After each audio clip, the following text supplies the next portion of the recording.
ചാലിശ്ശേരി യാക്കോബായ വിശ്വാസികൾ കരിദിനം ആചരിച്ചു. Chalissery Saint Peter's and Saint Paul's യാക്കോബായ സുറിയാനിപ്പള്ളി ഇടവക വിശ്വാസികൾ ഞായറാഴ്ച കരിദിനം ആചരിച്ചു.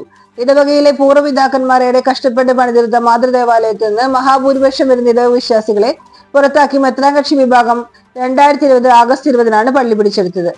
പള്ളി നഷ്ടപ്പെട്ടതിന്റെ 4ാം വർഷം തികയുന്നതിന്റെ ഭാഗമായാണ് വിശ്വാസികൾ കരിദിനം ആചരിച്ചത്. ഞായറാഴ്ച രാവിലെ വികാരി ഫാദർ ഡിൽജോ എലിയാസ് കൂരൻ കുർബാന അർപ്പിച്ചു.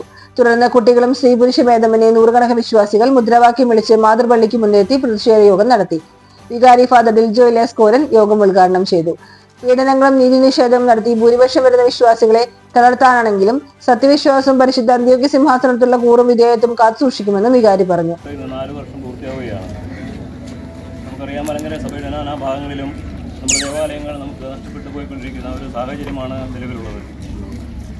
എന്തൊക്കെ പറഞ്ഞാലും ഗാന്ധിജി പറഞ്ഞതുപോലെ നിയമം നീതിയില്ലാത്തതാണെങ്കിൽ അത് ലംഘിക്കപ്പെടേണ്ടത് തന്നെയാണ്. ഇതോടുള്ള ഭീഷണിയോ വെളിപ്പെടുത്തലോ ഒന്നുമല്ല, മറിച്ച് ഇത് നഷ്ടപ്പെട്ടവൻ്റെ വേദനയും നഷ്ടപ്പെട്ടവൻ്റെ ദുഃഖവുമാണ് ഞങ്ങൾ ഈ ഒരു പ്രകടനത്തിലൂടെ അല്ലെങ്കിൽ ഒരു പ്രതിഷേധത്തിലൂടെ അറിയിക്കുവാനായിട്ട് ആഗ്രഹിക്കുന്നത്.